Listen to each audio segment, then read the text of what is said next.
It's what you hearing. It's what you hearing. Listen. It's what you hearing. Listen.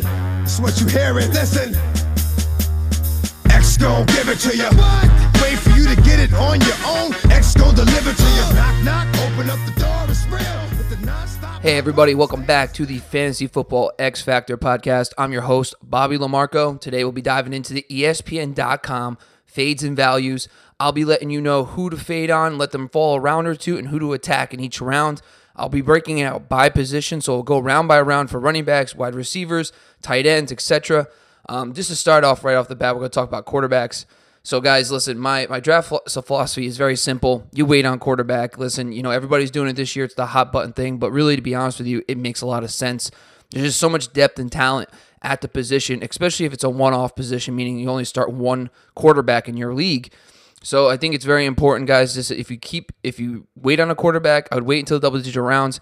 I think around 10, 11, you could take a peek and see who's available. If guys like Phillip Rivers, for example, fall to the 12th round, he's a snipe for me. You could take him maybe around the 11th as well because I love his week one matchup. Obviously, I'm going to be trying to be streaming quarterbacks throughout the season. I'll stick with you guys. We'll talk about streamers. We'll try to make sure we can stream quarterbacks every week of the season. But more importantly, if the right value falls, so for example, in my Yahoo draft over the weekend, I got Andrew Luck in the 12th. So, things like this happen. So just stay patient, and quarterbacks do fall and slip through the cracks. So my advice to you is just wait. So let's dive right into it, guys. So round one, I'll be doing off my tiered rankings. If you guys are interested in seeing my tiers, my running back, tight end, and wide receiver tiers, DM me. Maybe we could work something out about getting those to you. But for now, we're going to be talking about the RBs. So right off the bat, it's hard. I'm not going to call anybody a bust because, to be honest with you, these guys are all studs. It's very hard to predict injuries, but for the most part, these guys will be, there's going to be a handful who don't finish as the RB1 or first round pick. So there's 8 running backs going in the first round. Only one I fade. So on ESPN.com, Dalvin Cook right now is going the 12th overall player. You got to fade him. I'm sorry. Listen, if you listen to my Vikings podcast, I talk about John DeFilippo and his involvement in the run game. So John DeFilippo has a history of using multiple backs. He comes from an offense in Philadelphia that did use multiple backs as well, but even his version of the West Coast offense that he ran when he was in Cleveland used multiple backs. So I want to make sure you guys understand that right now he's coming back from injury. So make sure Latavius Murray is going to have a role in this offense. He's not a true bell cow. He should not be going ahead of Leonard Fournette, Melvin Gordon, Christian McCaffrey, even Devonta Freeman. So, these are guys that I would take over him. That goes to the second round. Right off the bat is Leonard Fournette and Melvin Gordon, guys. These are round one values for me. I actually have them ranked higher than Alvin Kamara. I have them right after Saquon Barkley. The reason for that is because I truly believe that Leonard Fournette is going to take the next step in the passing game as well. He got over 40 targets in 13 games last season. He had over 30 receptions in 13 games.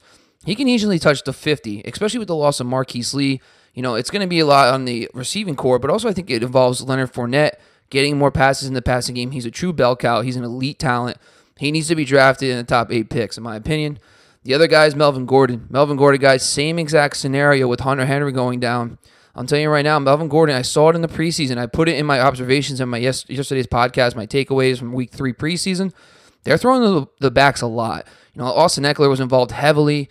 Behind Keenan Allen, there's a lot of uncertainty. Even Mike Williams is getting all the hype. Tyrell Williams has a history, in 2016 of having a good season. But, these targets are up for grabs. And the Earhart-Perkins offense that Ken Whisenhunt runs allows running backs to become number 2 options in the passing game.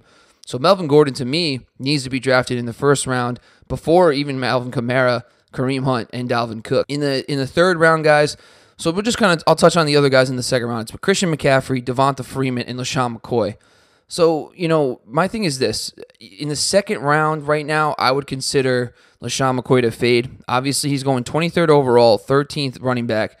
The reason why I say that, though, is because people do draft him later. I got LaShawn McCoy in my one draft in the 5th round. It just means this is how people view him right now. Listen, I think you can easily get him around later. So you can go up, move up in the draft, pick a guy like Joe Mixon, Jordan Howard, even a wide receivers like Doug Baldwin, T.Y. Hilton, etc., and still get LaShawn McCoy later in the 3rd, probably the 4th. So I fade him just because of the fact that I feel like you can get him later in drafts. But I still view LaShawn McCoy, if you tune into my Bills podcast, I talk a little bit about Brian DeBall and his impact and what he did for Peyton Hillis, Jamal Charles, etc. in the running game. So I still think Rashawn McCoy could be a top 15 back this year. Round 3 right now today, there's only 3 running backs going in round 3 according to ESPN.com. It's Jerick McKinnon, Joe Mixon, and Jordan Howard. And if I need to go into Jordan Howard, I feel like at this point, guys, please go back to my Bears podcast. I love Jordan Howard. He, to me, is a borderline 1-2 first or second round pick. He needs to be drafted. I actually have Jordan Howard ranked my tier 3 of running backs with Christian McCaffrey and Kareem Hunt. That's how highly I think of Jordan Howard this season. He needs to be drafted in the second round. The other guy is Joe Mixon. So Joe Mixon to me is a value in the third. Right now he's going as the RB15, 26 overall.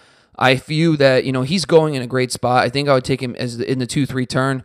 I'm a little hesitant because of the fact they haven't looked great running the football in the preseason, but I expect Bill Lazor's spread offense to start humming.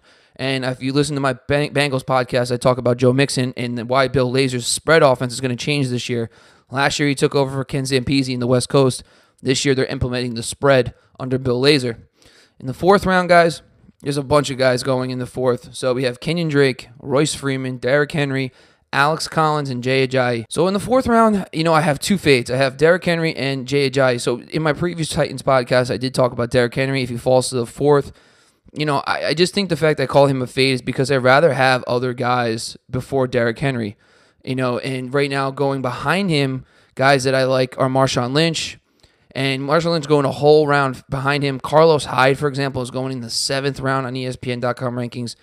These are guys that I actually have ranked higher than Derrick Henry. So that's just something to keep in mind. I actually have him in a tier below with Alex Collins. So Derrick Henry and Alex Collins and Jay Ajayi are 3 fades in the 4th round for me because I'd rather have. So Kenyon Drake to me is the great value in the 4th. I talked about him a lot in my Dolphins podcast. And, the Erhardt-Perkins offense that Adam Gase runs gives you the ability to use running backs more in the passing game than you see in other schemes. And Drake has the talent. Adam Gase came out today. Listen, it's all coach speak, but, he should be able to get 20 touches a game in this offense. He's a stud, too. He can pass block. He can run. He can receive. I'm taking him. Him and Royce Freeman, great values in the 4th. I like them both. But Drake's my guy in the 4th round. I like him as the value in the 5th round, guys. It's still a big boatload of guys. We have Marshawn Lynch, we have Deion Lewis, Lamar Miller, Mark Ingram, and Duke Johnson. So in this round, right off the bat, my value is Marshawn Lynch, guys. Marshawn Lynch is actually in my tier with. I have him as high with Kenyon Drake, Freeman. I have him with LaShawn McCoy in one tier. That guy, Marshawn Lynch. So this is kind of like an emotional pick for me. Marshawn Lynch, he came back just to play in Oakland. He said he would come out of retirement for one team, his hometown team. This is the last year they're in Oakland, L.A., Oakland area, before they go to Las Vegas. He's going to want to go out with a bang. I think he's going to get the shot. I think he's going to look great. Last 8 games of the season, he was an RB1. So go get Marshawn Lynch in the 5th round. He's a great value. I would take him in the 4th as well. Duke Johnson's my only fade. Here's why. Listen, if you guys listen to my Browns podcast, I talk about Todd Haley and how he runs the Erhardt-Perkins offense. This is important because, guys, in the Erhardt-Perkins offense, they use bell cows. Todd Haley, since 2007, has had 8 RB1s in his offense. Carlos Hyde's going to be that RB1. The fact that Duke Johnson right now on ESPN standard, their scoring system, they use PPR rankings, so they have Duke Johnson going higher. I still think that's insanity, guys. Please take Carlos Hyde before Duke Johnson. Duke Johnson's a full-on fade for me. He falls a couple rounds, in my view. He should be going probably closer to the handcuff range. I expect him to be a handcuff in this offense. In the preseason, I tracked their snaps. He got 5 snaps to Carlos Hyde's 22 in the preseason game dress rehearsal. And then after Carlos Hyde was done for the day, they played Duke Johnson. So in round 6, we have Rex Burkhead, Isaiah Crowell, and Tevin Coleman. I like Rex Burkhead in the 6th. If you can get him, great. He's our 5th round talent for me. Probably actually, now looking at my rankings, I would probably say Rex Burkhead in the early 5th over those guys right after Marshawn Lynch.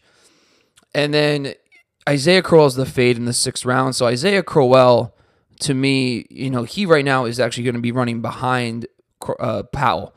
So in the 6th round, he's not the starting running back. Do not take him as the starting running back for the Jets. Plus, he shouldn't even be going in the 6th round anyway. He's a full fade for me. Right now, he's going as the RB28 on ESPN.com. You could take him completely out of the 6th round, fade him all the way into the double-digit rounds. I would consider Powell before I would take Isaiah Crowell. In the 7th, guys, we have 2 running backs. We have Chris Thompson and Carlos Hyde.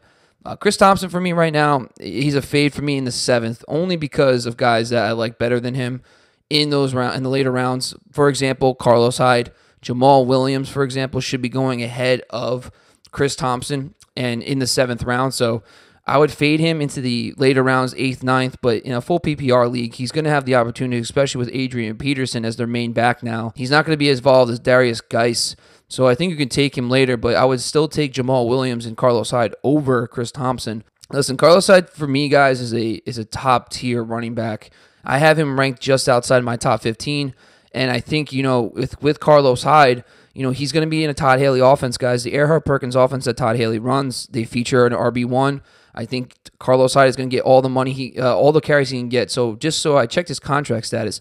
He has an out clause after year 1. Basically, he has a 1-year contract with the Browns, and then it's a 2-year option after that. So if he comes out and balls out, they're going to exercise that option. If he doesn't, then he's done. They can cut him, and they can Nick Chubb steps in. This is a showcase year for him. I think they're going to give him all the work he can get. I would take Carlos Hyde in the 5th round. So I would definitely, he's a value for me in the 7th. In the 8th round, Chris Carson, Tyreek Cohen, Kerryon Johnson, Rashard Penny, Ronald Jones, Sony Michel. Those rookie running backs are great values in the 8th, guys. Take them all day in the 8th. Take your shot with one of those guys. You're going to have to wait on them. They're not going to become the bell cows, but in the 8th round now, they're great values. You don't need to worry about waiting so long. The only guy I would take over them is Jamal Williams in the 9th round on ESPN.com. So in the 8th round, my fade is Tariq Cohen. I love for Jordan Howard. Tariq Cohen, I think, is going to be a nice gadget player. He's going to be a better football player than fantasy player. So I think Tariq Cohen, these guys are handcuffs. I don't expect them to be, PPR assets. I'd rather have the guys who are guaranteed carry counts. I'd rather take a flyer on one of these rookies. And then my value in the 8th round of everybody's Kerryon Johnson. I think Amir Abdul, they were showcasing him. I think he might get cut. Even if he doesn't, I think that at some point, someone actually made a great comparison to Kerryon Johnson to Alvin Kamara in the sense of Adrian Peterson comes in. They had Mark Ingram already there. I think that's the exact thing that happens here, but he's a patient player too. You got to wait. But he's a little bit higher than Rashard Penny, Ronald Jones, and Sony Michel in that category for me because I think he has a chance to become a true workhorse in the offense he's in. Rashard Penny also does, but I think he has a harder, building block with Chris Carson.